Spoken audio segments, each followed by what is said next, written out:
Hey,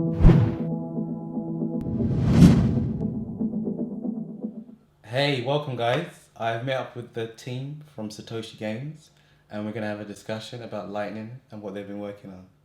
So, can you guys tell me a bit about yourselves and what you've been working on? Sure. So I'm Carlos, founder of Satoshi's Games, and we are currently building Lightning games. And yeah, so we are trying to create games that they are valuable by itself by implementing Lightning. Okay, cool. So, how long have you been doing this?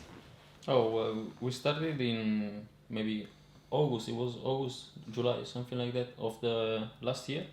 But we launched on mainnet on the 13th of February. So basically, we started allowing real Bitcoin transactions in February. Yeah. So, that's really quick, a kind of timeline to turn that around because I know that Lightning has only been on mainnet for what, a year now? So, you guys have moved really quickly. So, is it just the two of you working on this or do you have others as well? Yeah, we have others that they are as well collaborating, but we are in a more full-time basics working on the project. Cool. Okay. So why gaming? I know there's loads of developers working on different Lightning kind of projects, browser add-ons, etc. What kind of drew you to using? Yeah, the fact of using games is that games by itself are a very creative and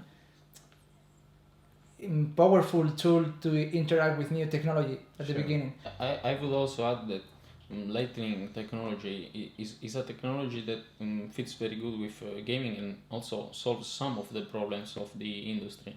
Like, as we know today, most of the games have a pay-to-pay system and it's difficult to extract value from the platform. Sure. So with Lightning Network, we allow people to extract some of the value they generate through gaming on our platform and withdraw that in their wallet. And so using Bitcoin as a currency, basically we allow people to extract value and use it on other labs because we use a currency which is Bitcoin, which is not platform dependent. Sure. So this is not just like another form of currency which is kind of platform specific. This Yes, is quite different because you can actually take the currency that they're using in the game and then use that to buy things or to invest, Yeah. etc. The idea is to have a free flow of value within the platform. So you import value, and you also have the opportunity to export value from the platform. Okay. So it doesn't remain inside of the platform. And that's why we need to use a consistent technology that allow it to do this in no time with no or barely Cool. transaction So costs. tell me a bit about the Such stack that as you're Lightning using. Network. How is it set up? How does it work? Which implementation of Lightning are you using? Yeah, we're currently using LND, Okay, cool.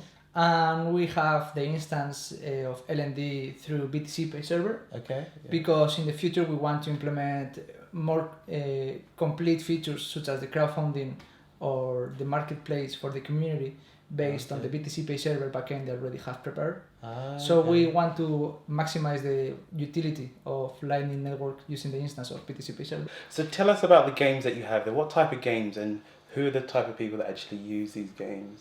Yeah, so our community is of course made of Bitcoiners Okay. and of course people that started experimenting with Lightning. Great. So we have people that run their own node, but we also have people that are less technical and interact with us through a mobile wallet. Okay. But you know, we're really keen on satisfying this niche of market, being careful about their data.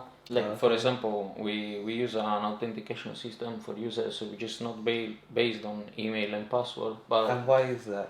because we think, you know, if our community has certain priorities like protecting their privacy, they want them to feel comfortable when using our platform. Also because, you know, with all the things that happen around with big corporations where they Sure. stole other people data and Yeah. you know, like we use these other authentication systems for making feel the Bitcoiners comfortable when they use our platform. Yeah, so we have technical and less technical users, but yeah, of course they need to know how to use Lightning, at least with a mobile wallet. Yeah. Okay. Yeah, the end goal of the main platform itself was to allow was to create a disruptive way of gaming Okay. in the gaming industry where you can earn Bitcoin by playing games. Yeah. So, can you tell us a bit about yourselves? Where did you guys meet? Okay, we met at the Lightning Hack Day in Berlin during the last year, in August, Okay. at the end of August actually, the 1st of September. Yeah. Yeah, and it was a very cool environment where you could meet other people from different skills, especially technical people, and basically Carlos had this idea of building games on Lightning. Okay. And so I went there. I was very interested, and I said, Carlos, I'm searching for products to launch on the market, because I take care of the business and marketing part at Satoshi's Games. So yeah, he didn't have like marketing or business guys, and he said, yeah, let's collaborate on this. So basically, everything started there. That's really cool. Yeah. I found Federico in the Lightning Hack Day Okay. in Berlin. That was the second edition of the event, and it was an awesome experience because I brought for first time the first demo prototype of Satoshi's Games, Oh, nice. which was more like an idea built up on a on a website, but it wasn't a really actual MVP or prototype at all. Got it. So it was kind of a concept, a proof of concept, we can call it. And yeah, so we started to talk. He wanted to find a product to release into the market. I wanted to find someone, that could be ahead of the business development and the marketing. So we actually team up and we matched very well. Yeah. And yeah, hackathon itself, the hackathons were very helpful for the coordination and the development of Satoshi's Games as a start point of the team formation. So what's quite interesting is I've heard of other people who have also met each other at hackathons and then gone on to build products. Yeah, because during these hackathons, you find different people with different skills, mostly technical people, Yeah. but still, the community is relatively small. So this is the best way where to go if you want to find other people with who you want to collaborate. And what about Lightning? When did you guys first come across Lightning and Bitcoin? When did you first hear about Bitcoin? Yeah, well, I first heard about Bitcoin in 2013. Okay. And it was because of this cryptocurrency that it had these amazing features, and then I started to read the white paper. I read it all in one night, and then I fell in love with this technology. And about Lightning, it was kind of the same. It was an early venture too, but it was because of the famous Satoshi's Place site that I started to learn more about Lightning and actually get more into it in a technical basis. Got it. So yeah, and that's how it started for me, Lightning Network. Okay, cool. So you've been a developer for a while now? Yeah. I've been doing software development since the last 5 years. Okay. And I'm also computer science graduated. Okay, cool. So yeah, that's my technical background. Okay, cool. That sounds really cool.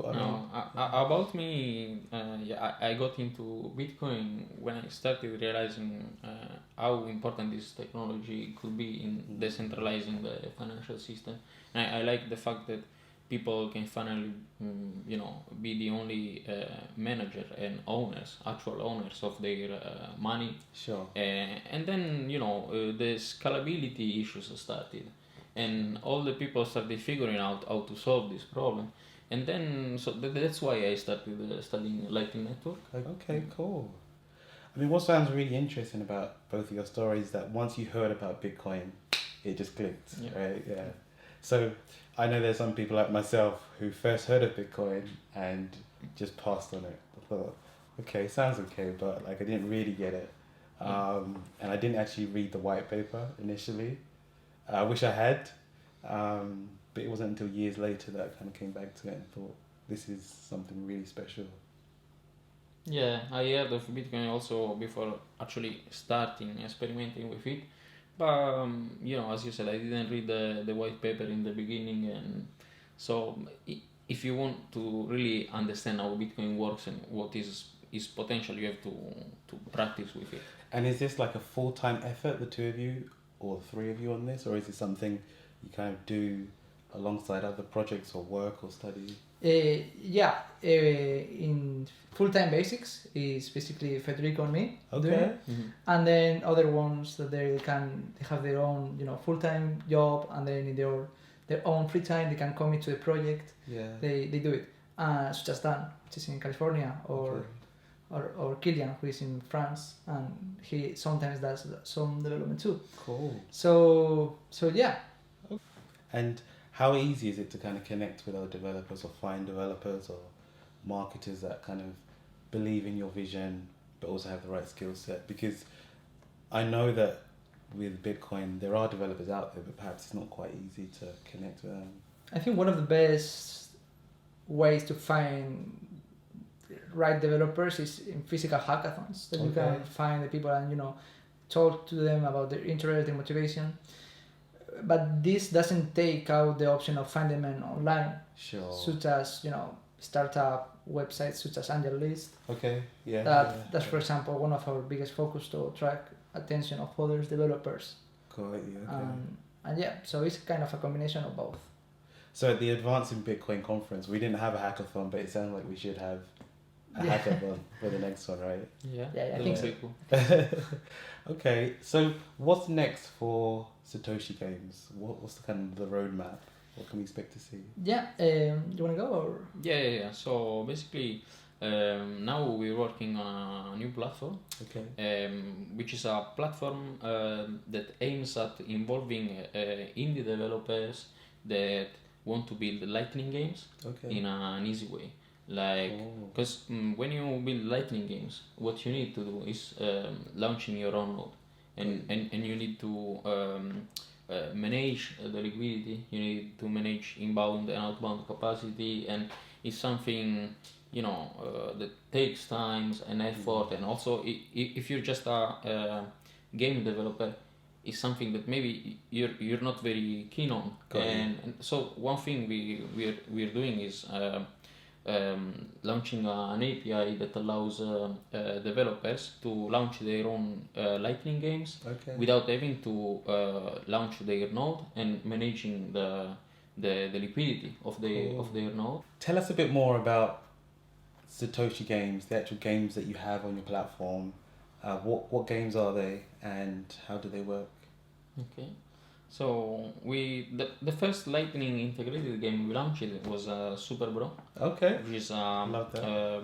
Lightning version of Super Mario, basically. Yeah. Where you collect coins, which are real Satoshis. Okay. And if you finish the game, you can withdraw the Satoshis you collected into your wallet. So this is a way we give real value to in-game elements. Okay. You played so much with Super Mario. Yeah, I remember that as a kid. Can you imagine if all the coins you collected were real Satoshis? So that would be good. Yeah, and within this game, you can buy additional lives. And then the second game, which is slightly integrated, which we launched, was Lightning Agar, where basically you pay a microtransaction for entering this bidimensional space. It's an online game, multiplayer. And so basically, you make the microtransaction, you enter the game, and then you play with other players trying to eat them. And if you eat them, you eat their Satoshis. What else kind of differentiates your platform to traditional? We have so many knockoffs from really catchy games. Okay. So like we have this type of Candy Crush game, which is called Grid, and it's basically the same as the Candy Crush game, but in a crypto themed environment. So it sounds as if you guys have given a lot of thought to business models and revenue and different ways to kind of generate revenue. Yeah. So can you talk a bit around how Lightning is a bit of a game changer in Yeah. this, and how you think Yeah, the industry's basically, going. we think that the Lightning technology it brings new value proposition to the market, Sure. because it's a technology that allows you to transact very small amounts of money, like even fractions of euro cents, and also you can transact anonymously through the Lightning network, and also it's easy to withdraw in an instant way your funds Sure. in a very cheap way. And so these are the main features of the Lightning network that you can take advantage of. Okay. And when you build your value proposition, building your lab, what you have to ask yourself is, how can I solve certain problems on the market thanks to this technology? And we have many examples, like for example, as we said, Lightning networks allows very small micro transactions. So already some labs took advantage of this, like for example, tipping me. We were talking about that before. Yeah. So basically, it breaks down the barriers of tipping, because you can tip even small portions of euros, like Sure. if we want to count it in euros, and then for the receiver is still cumulative value that you can withdraw at any time. And Sure. for Satoshi's games, for example, the value proposition is basically allowing people to extract value from the platform, and withdraw it to your own wallet. So you basically manage and own the value you generate on the gaming platform. Okay. So would I be right in saying that you feel that microtransactions are the key value proposition behind Lightning? Yeah, microtransactions as a business. Yeah. Yeah. Also, I mean, there are other labs like Suretbits, for example, that uses microtransactions to price services at a micro level. Got you. So they sell a streaming data feed, but instead of asking for a monthly subscription, they use a much more fair model, and you pay only for what you stream. Got you. Why you can do that? Because you can price at a micro level, because you can make me pay even one Satoshi. Sure. Yeah? So like a fraction yeah, of a fraction of a penny. Exactly. Yeah. That's why microtransactions are game changes within the streaming services, and also in the gaming industry. Sure. What we believe is that this model of microtransactions and value-based interactions that are allowed by the Lightning network will be mainstream in the gaming ecosystem.